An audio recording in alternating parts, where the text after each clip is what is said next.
बच्चों देखो, ज्ञान बढ़ाओ, पढ़ते जाओ, बढ़ते जाओ। शिक्षा दर्शन। जी हाँ, पढ़ाई के साथ मस्ती भी। यह शिक्षा विभाग राजस्थान सरकार द्वारा बच्चों को टीवी के माध्यम से पढ़ाई का अपना एक अनूठा रोचक कार्यक्रम है। डीडी राजस्थान के अलावा अन्य 13 नेटवर्क चैनल पर एक साथ प्रसारित किया जा रहा है, जिसका नाम है शिक्षा दर्शन। इसके अंतर्गत आप कक्षा 1 से 12 तक वीडियो के माध्यम से अध्ययन कर सकते हैं। इस कार्यक्रम से आपको घर बैठे 5 दिन सभी विषयों की विषय वस्तु अत्यंत रोचक तरीके से समझाई जाएगी तथा शनिवार को विभिन्न क्षेत्रों की जानकारी आपको दी जाएगी। यह 3.25 घंटे चलने वाला कार्यक्रम है। राजस्थान राज्य शैक्षिक अनुसंधान एवं प्रशिक्षण परिषद उदयपुर के तत्वावधान में तैयार किया गया है। यह कार्यक्रम इस प्रकार रहेगा: कक्षा 9 से 10 दोपहर 12:30 से 1:30 बजे तक, कक्षा 11 से 12 1:30 बजे से 2:30 बजे तक व कक्षा 1 से 8 तक का कार्यक्रम 3 बजे से 4:15 तक रहेगा। नमस्कार बच्चों, राजस्थान सरकार के शिक्षा दर्शन कार्यक्रम में आप सभी का स्वागत है। आज के इस कार्यक्रम में वीडियो के माध्यम से कक्षा 1 से 5 तक में हम गणित और ईवीएस विषय का अध्ययन करेंगे। बच्चों, कक्षा 1 की गणित में आज हम जानेंगे वस्तुओं की छटाई एवं वर्गीकरण, लुढ़काना सीखेंगे, साथ ही वस्तुओं को सरकाना भी सीखेंगे। इसके अलावा बच्चों 2 आयामी आकृतियां भी बनानी सीखेंगे। आज हम ईवीएस विषय में कक्षा 5 में पढ़ेंगे चखने से पचने तक भाग 2। तो बच्चों, पाठ को पढ़ने और समझने के लिए हमें कॉपी, पेन, पेंसिल, रबड़ इनकी आवश्यकता होगी। तो आप इनको लेकर के आइए और हम इस पाठ को शुरू करते हैं। तो चलिए शुरू करते हैं आज का पाठ।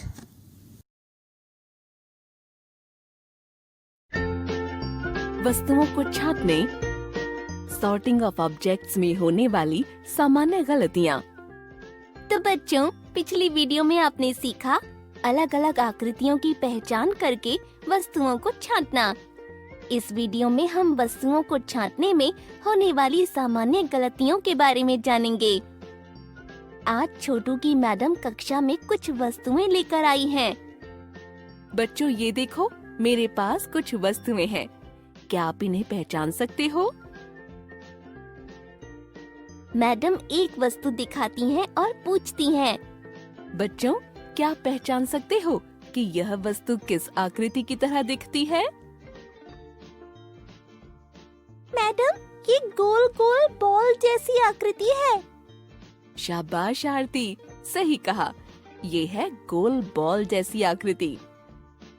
मैडम ने अब दूसरी वस्तु दिखाकर पूछा, बच्चों, यह वस्तु किस आकृति की तरह दिखती है? मैडम, ये है डिब्बे जैसी आकृति। शाबाश छोटू, सही कहा। ये है डिब्बे जैसी आकृति। बच्चों, अब इस वस्तु की आकृति को पहचानो। मैडम, ये तो बेलन जैसी आकृति है। शाबाश आरती, सही कहा। ये है बेलन जैसी दिखने वाली आकृति। मैडम, ये तो आइसक्रीम के कोन जैसी दिखने वाली आकृति है। शाबाश छोटू, सही कहा। ये है कोन जैसी दिखने वाली आकृति। और बच्चों, ये है हमारे पास बेलन जैसी दिखने वाली आकृति। पर छोटू को यह समझ नहीं आया कि इन दोनों आकृतियों में क्या फर्क है। मैडम, पर ये दोनों आकृतियाँ तो एक जैसी दिखती हैं। छोटू, तुम्हें क्यों लगता है कि ये दोनों आकृतियाँ एक जैसी हैं? मैडम, ये देखिए, इस आकृति का तला गोल है और दूसरी आकृति का भी तला गोल है। छोटू, तुमने सही कहा। इन दोनों आकृतियों का तला गोल तो है, पर अगर हम इन दोनों आकृतियों को ऊपर से देखें तो बेलन जैसी आकृति ऊपर से भी गोल है और कोन जैसी आकृति ऊपर से नुकीली है। अच्छा, ऐसा है। चलो अब इन दो चीजों में से बेलन जैसी आकृति और कोन जैसी आकृति पहचान कर बताओ।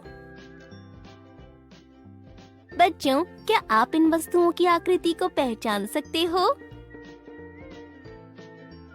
मैडम, इसकी आकृति तो बेलन जैसी है। शाबाश पिंकी, ये बेलन जैसी आकृति है। मैडम, इसकी आकृति तो कोन जैसी है। शाबाश छोटू, यह कोन जैसी आकृति है। बच्चों, आपका भी उत्तर यही था ना?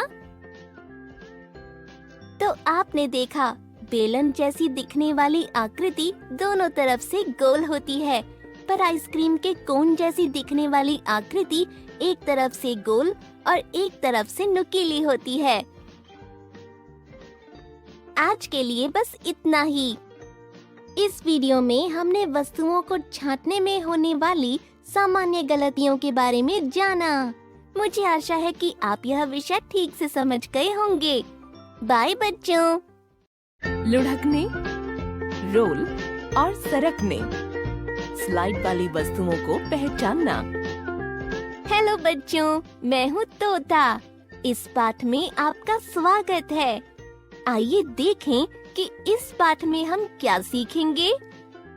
लुढ़कने, रोल और सरकने, स्लाइड के बीच अंतर, तथा लुढ़कने, रोल और सरकने, स्लाइड वाली वस्तुओं को पहचानना। आज छोटू और पिंकी अपनी माँ के साथ पार्क में झूला झूलने आए हैं। माँ, मुझे इस झूले पर झूलना है। हाँ माँ, मुझे भी। ठीक है बच्चों, जाओ तुम झूल लो। छोटू और पिंकी बारी बारी से झूले पर चढ़ने लगे। छोटू की जेब में उसकी गेंद रखी थी और झूले से फिसलते समय वो उसकी जेब से बाहर निकल गई। अरे छोटू, तुम्हारी गेंद भी तुम्हारे साथ फिसल गई। पिंकी, गेंद फिसलती नहीं है, लुढ़कती है। मम्मी, लुढ़कना क्या होता है? देखो बच्चों, कुछ वस्तुएं सरकती हैं, जिसे हम स्लाइडिंग कहते हैं, और कुछ लुढ़कती हैं, जिसे हम रोलिंग कहते हैं। ये जानने के लिए कि कौन सी वस्तुएं लुढ़कती हैं और कौन सी सरकती हैं, हम कुछ चीजें ले आते हैं। जाओ पिंकी, तुम वो पानी की बोतल और लकड़ी का फुट्टा ले आओ। और छोटू, तुम वो टिफिन का डिब्बा और ऊन का गोला ले आओ। ठीक है माँ। पिंकी पानी की बोतल और लकड़ी का फुट्टा ले आई और छोटू टिफिन का डिब्बा और ऊन का गोला ले आया। आइए देखें कि अब वो क्या कर रहे हैं। छोटू, पिंकी, तुम एक एक करके वस्तुएं यहाँ ले आओ और फिर इस झूले से धकेल कर देखो कि क्या वो लुढ़क रही है या सरक रही है। ये देखो पिंकी, पानी की बोतल लुढ़क कर नीचे आ गई। और छोटू, तुम्हारा टिफिन का डिब्बा सरक कर नीचे आया। माँ, मैं ये लकड़ी का फुट्टा धकेल कर देखती हूँ। माँ, ये तो सरक कर नीचे चला गया ना? हाँ पिंकी, ये लकड़ी का फुट्टा सरक कर नीचे चला गया। माँ, मैं ये ऊन का गोला डालकर देखूं? हाँ छोटू, देखो।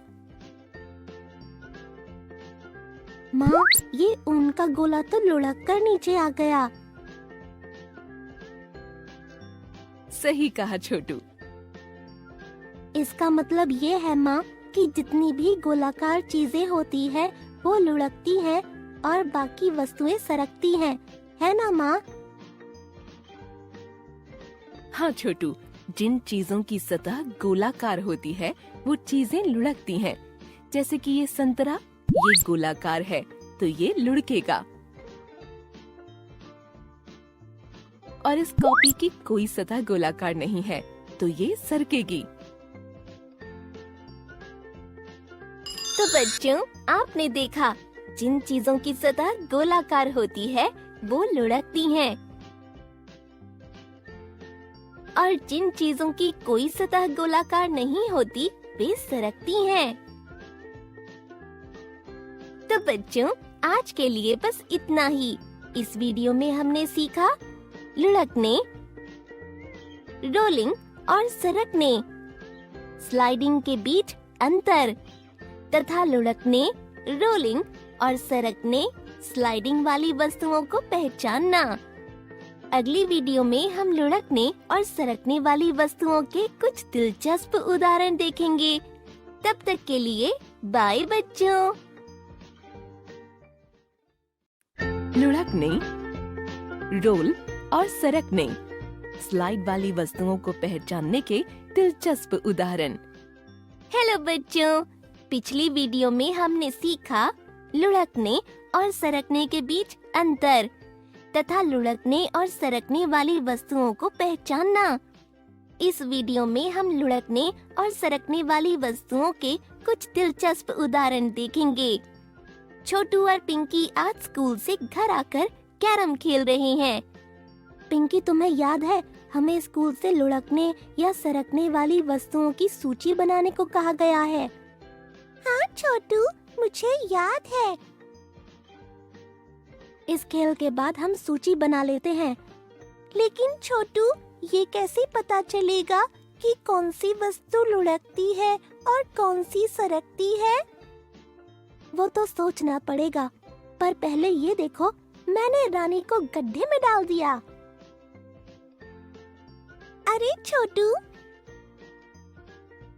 ये गोटियां तो सरक कर गड्ढे में जा रही हैं। अरे वाह, हमें मिल गया एक उदाहरण। चलो पिंकी, ऐसे ही और भी चीजों को धकेल कर देखते हैं। पिंकी और छोटू ने घर में से कुछ चीजें इकट्ठा कर लीं। छोटू, अब हम इन्हें कैरम बोर्ड पर धकेल कर देखते हैं। पर पिंकी, ये कैरम बोर्ड तो बहुत छोटा है, इस पर तो ये सब चीजें आएंगी ही नहीं, तो इस पर कैसे चीजें रखेंगे? तो हम फर्श पर सभी को धकेल कर देखते हैं कि कौन सी वस्तुएं लुढ़क रही हैं और कौन सी वस्तुएं सरक रही हैं।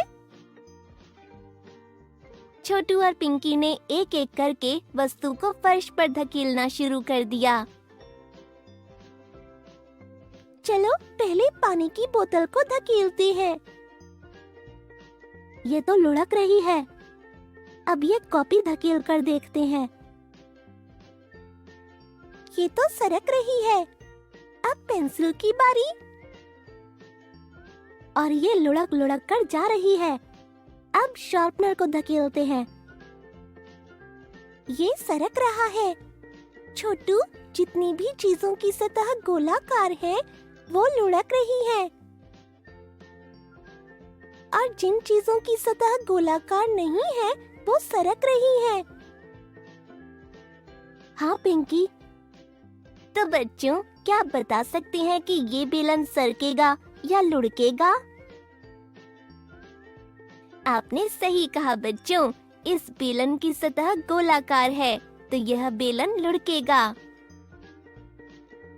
और ये पेंसिल का डिब्बा सरकेगा या लुढ़केगा? इस पेंसिल के डिब्बे की सतह गोलाकार नहीं है तो यह पेंसिल का डिब्बा सरकेगा। तो बच्चों, आपने देखा जिन चीजों की सतह गोलाकार होती है वो फर्श पर लुढ़कती, रोल करती हैं और जिनकी सतह गोलाकार नहीं होती है वो फर्श पर सरकती,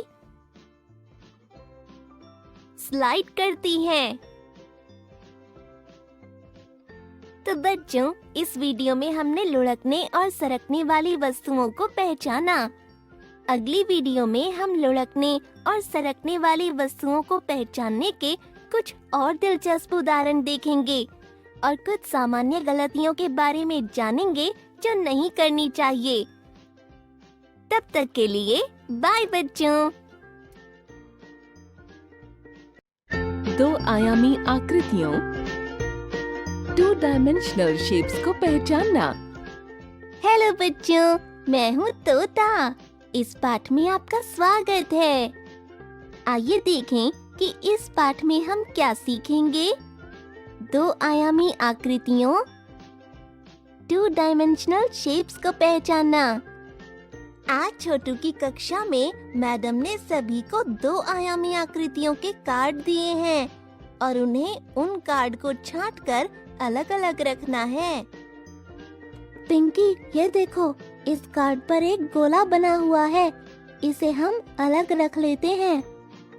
हाँ छोटू, ये देखो, मेरे पास भी एक कार्ड है जिस पर गोला बना हुआ है। इन दोनों को हम साथ में रख लेते हैं। अब हम आते हैं इस आकृति पर। पिंकी देखो, यह आकृति 4 रेखाओं से बनी हुई है। इसको हम अलग रख लेते हैं। हाँ छोटू, और ये वाली आकृति भी 4 रेखाओं से ही बनी है। इसे भी हम इसके साथ रख लेते हैं। और अब है ये 3 रेखाओं से बनी हुई आकृति। हाँ पिंकी, इसको हम अलग से रख लेते हैं और साथ में इसको भी। मैडम, हमने सभी कार्ड उनकी आकृति को देखकर अलग अलग छांट लिए हैं। वाह छोटू, वाह पिंकी, तुमने एकदम सही छांटा है। ये देखो, इस गोल दिखने वाली आकृति को हम कहते हैं वृत्त, सर्कल। मैडम, ये भी वृत्त है ना? हाँ पिंकी, ये भी वृत्त है। और यह आकृति है आयत, रेक्टेंगल। और इसे हम कहते हैं वर्ग, स्क्वायर। मैडम, वर्ग और आयत में क्या फर्क है? दोनों ही आकृतियाँ 4 रेखाओं से बनी हैं। छोटू, ध्यान से देखो, यह आकृति 4 बराबर लंबाई की रेखाओं से बनी है, इसीलिए हम इसे वर्ग कहते हैं। और यह आकृति 4 बराबर लंबाई की रेखाओं से नहीं बनी। इसकी केवल आमने सामने वाली रेखाएं बराबर हैं। साथ वाली रेखाओं की लंबाई अलग अलग है। इसे हम आयत कहते हैं। जैसे कि ये आयत है और ये वर्ग। ठीक है मैडम। और अब बारी आती है इस आकृति की। इसे हम कहते हैं त्रिभुज, ट्रायंगल। मैडम, इसे हम त्रिभुज क्यों कहते हैं? पिंकी, क्योंकि यह आकृति 3 रेखाओं से बनी है, इसलिए हम इसे त्रिभुज कहते हैं। इसका मतलब ये भी त्रिभुज है ना मैडम? हाँ पिंकी, तुमने सही कहा, ये भी त्रिभुज है। बच्चों, तो आज हमने 2 आयामी आकृतियों को पहचाना और उनके नाम जाने। जैसे इस गोल आकृति को हम कहते हैं वृत्त। 4 रेखाओं वाली आकृति जिसमें आमने सामने वाली रेखाएं बराबर होती हैं, उन्हें हम कहते हैं आयत। और इसे कहते हैं वर्ग, क्योंकि यह आकृति 4 समान लंबाई वाली रेखाओं से बनी है। और यह है त्रिभुज, क्योंकि यह आकृति 3 रेखाओं से मिलकर बनी है। तो बच्चों, आज के लिए बस इतना ही। इस वीडियो में हमने सीखा 2 आयामी आकृतियों 2 डायमेंशनल शेप्स को पहचानना। अगली वीडियो में हम देखेंगे 2 आयामी आकृतियों 2 डायमेंशनल शेप्स को पहचानने के उदाहरण। तब तक के लिए बाय बच्चों।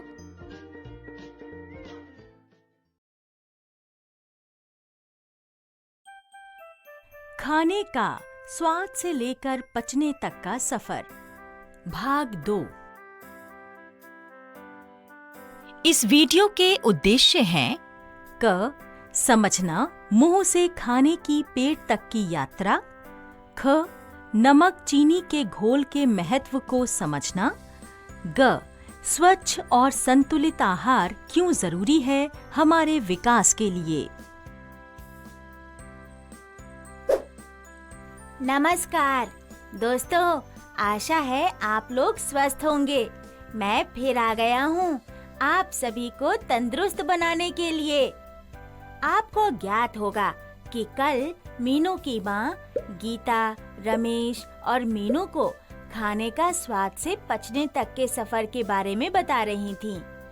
बच्चे बहुत सारी जानकारी इकट्ठा कर चुके थे, पर रमेश के मन में एक सवाल था। आइए उसके सवाल का जवाब ढूंढते हैं। स्कूल से लौटते समय मीनू, गीता और रमेश बातें कर रहे थे। मीनू, चलो तुम्हारे घर चले। मौसी से खाने की पाचन क्रिया के बारे में समझना है। हाँ मीनू, मेरे सवाल का जवाब भी तो लेना है मुझे। क्या था तुम्हारा सवाल रमेश? मुझे मौसी से पूछना था कि खाना मुंह से होकर पेट तक कैसे पहुंचता है। हाँ चलो दोस्तों, मेरे घर चलते हैं। माँ इंतजार कर रही होंगी। माँ, लो हम सब फिर आ गए। चलो ना, अब बताओ भी ना खाने का आगे का सफर। आओ बच्चों, बैठो। लो, पहले यह कुछ फल खा लो, भूख लगी होगी। मुझे याद है मौसी, मुझे 32 बार चबाना है। हाँ रमेश, शाबाश। बताइए मौसी, खाना मुंह से लेकर पेट में कैसे जाता है? अच्छा बच्चों, बताओ खाने को चबाने के बाद खाना कहाँ जाता है? पेट में। और पेट में कैसे जाता है? खाने की नली से। हाँ, खाना मुंह से खाने की नली से होते हुए हमारे पेट में जाता है।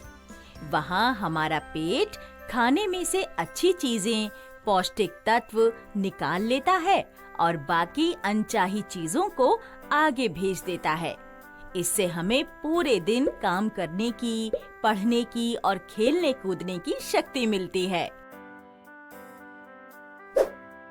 कितना चमत्कारी है ना हमारा यह सफर दोस्तों। लगता है राजा उठ गया, उसे भूख लगी होगी। राजा को भूख लगी है, मैं उसे दूध पिला देती हूँ।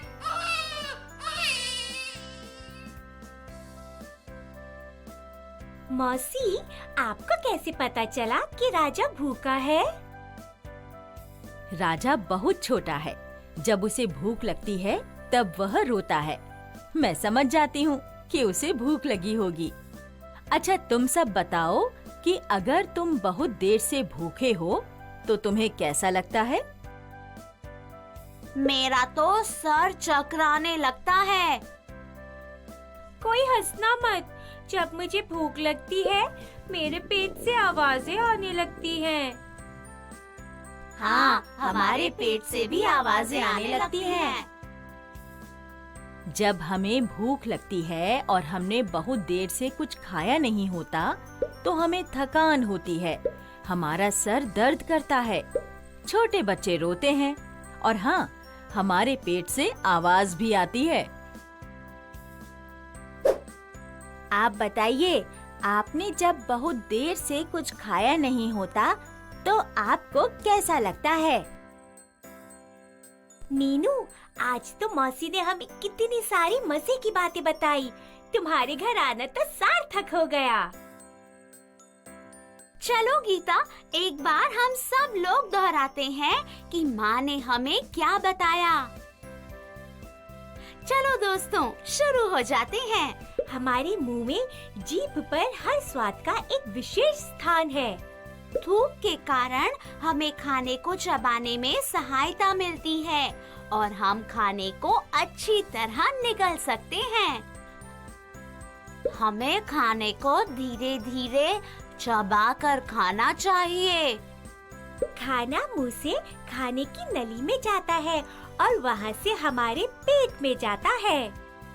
जब हमें भूख लगती है तो हमारे सर में दर्द होता है, चक्कर आता है और पेट से आवाज भी आती है। वाह बच्चों, क्या बात है, तुम्हें तो सब याद हो गया। तभी सरिता काकी ने खटखट की। माँ ने जब पूछा तो वह बोली कि उनकी बेटी माला को उल्टी और दस्त हो रहे हैं। वह कुछ खा नहीं पा रही, उसे बहुत कमजोरी महसूस हो रही है। उन्होंने कहा कि लगता है अस्पताल जाना पड़ेगा। माँ ने तुरंत नमक और चीनी का घोल बनाया और सरिता काकी को दिया और बोला कि माला को धीरे धीरे पिलाने की कोशिश करें। माँ, आप माला को यह नमक और चीनी का घोल पिलाने की सलाह क्यों दे रही थी? बच्चों, जब हमारे पेट में कुछ नहीं ठहरता और हमें उल्टी या दस्त लग जाते हैं, तब हमें घर में साफ पानी में नमक और चीनी मिलाकर मरीज को धीरे धीरे पिलाना चाहिए। माला के पेट में कुछ ठहर नहीं रहा था और उसके शरीर से सारा पानी उल्टी और दस्त के रूप में बाहर आ रहा था। इसीलिए यह नमक चीनी का घोल उसको थोड़ी ताकत देगा। मेरे स्कूल में मेरे खेलकूद के अध्यापक भी हमें खेलने के बाद नमक और चीनी का घोल पिलाते हैं, पर क्यों? क्योंकि रमेश, धूप में खेलने से तुम्हारे शरीर से पसीना निकलता है, उसके कारण तुम्हें थकान महसूस होती है। वह नमक और चीनी का घोल तुम्हें तुरंत ताकत देता है। अच्छा, अब समझ आया, उसको पीते ही खेलने की हिम्मत कहाँ से आती है। तो समझे दोस्तों कि नमक और चीनी का घोल उल्टी और दस्त में आपकी कितनी सुरक्षा करता है। माला के उल्टी और दस्त कुछ घंटों में रुक गए थे। माँ ने उसे नमक और चीनी का घोल हर 30 मिनट में पिलाने की सलाह दी थी और उसे खिचड़ी, दही जैसे तरल खाने की चीजें खाने की भी सलाह दी थी। माँ, हमारी अध्यापिका ने हमें समझाया था कि हमें तला खाना कम खाना चाहिए। उन्होंने बताया था कि ज्यादा तला खाने से मोटापा हो जाता है। क्या सच में? मुझे तो पूरी बहुत पसंद है। हाँ मीनू, तुम्हारी अध्यापिका ने बिल्कुल ठीक बताया। संतुलित आहार बहुत आवश्यक है। कई बार किसी कारणवश कम खाने से बीमारियां हो जाती हैं और ज्यादा भारी तला हुआ खाने से मोटापा हो जाता है। इसीलिए हमें संतुलित आहार खाना चाहिए, व्यायाम करना चाहिए और आसपास सफाई रखनी चाहिए। अच्छा, तो अब से मैं पूरी खाऊंगी, पर हरी सब्जी और फल भी खाऊंगी। ये रमेश है ना? मौसी कभी भी अपना टिफिन खत्म नहीं करता, रोज खाना छोड़ देता है। बच्चों, हमें खाना हमेशा खत्म करना चाहिए। हम खाने को बर्बाद नहीं कर सकते, क्योंकि कई घरों में कई वजहों से खाने की कमी होती है। मौसी, अब से मैं रोज अपना टिफिन खत्म करूंगा। हाँ, नहीं तो हम तेरी मिठाई ले लेंगे। चलो बच्चों, सारी बातें याद रखना। अब जाओ, तुम सब थोड़ी देर खेलने जाओ, फिर समय से अपने घर चले जाना। सारे बच्चे मौसी को धन्यवाद करके खेलने चले जाते हैं। तो दोस्तों, आशा है आपको खाने के स्वाद से पचने तक के सफर में मजा आया होगा।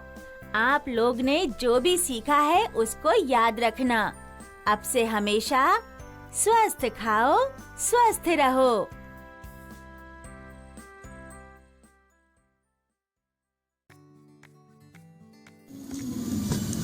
हेलो बच्चों, क्या कर रहे हैं आप? मस्ती ले रहे हैं पढ़ाई के साथ साथ। आशा है आज के दोनों पाठ आपको बहुत अच्छे से समझ आ गए होंगे और आप अनेक चीज़ों को लेकर के लुढ़का रहे हैं और सरका रहे हैं। बिल्कुल सही कर रहे हैं। आप जानिए कि किन चीज़ों को हम लुढ़का सकते हैं और किन चीज़ों को हम सरका सकते हैं। तो एक बार हम पुनः देखते हैं कि आज हमने किन किन विषयों का अध्ययन किया। आज हमने कक्षा 1 से 5 में क्लास 1 में वस्तुओं की छटाई की, उनका वर्गीकरण किया, उन वस्तुओं को अलग अलग किया और साथ में लुढ़का करके और सरका करके उन वस्तुओं को देखा कि किन वस्तुओं को हम लुढ़का सकते हैं और किन वस्तुओं को हम सरका सकते हैं। इसी के साथ आज हमने पढ़ा 2 आयामी आकृतियाँ। बच्चों, कक्षा 5 में आज आपने क्या पढ़ा? ईवीएस में बिल्कुल सही, चखने से पचने तक का भाग 2। और बच्चों, आपको समझ में आ ही गए होंगे ये दोनों पाठ। तो चलिए अब एक जरूरी सूचना सुनिए।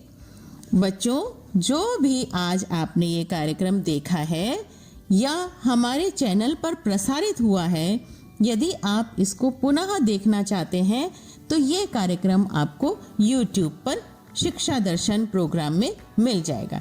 आप YouTube पर जाइए, वहाँ पर शिक्षा दर्शन DD राजस्थान सर्च कीजिए और देखिए आपको यही वीडियो वहाँ पर मिल जाएगा। तो इसी के साथ फिर मिलते हैं आगे। नमस्कार। बच्चों, आपको यह कार्यक्रम कैसा लगा? अपना सुझाव अवश्य दें। इस कार्यक्रम से संबंधित आपके मन में यदि कुछ सुझाव आता है या किसी भी तरह की शंका आपके मन में है तो आप हमें ईमेल एड्रेस पर भेज सकते हैं। हमारा ईमेल एड्रेस है shikshadarshan rajasthan@gmail.com। धन्यवाद।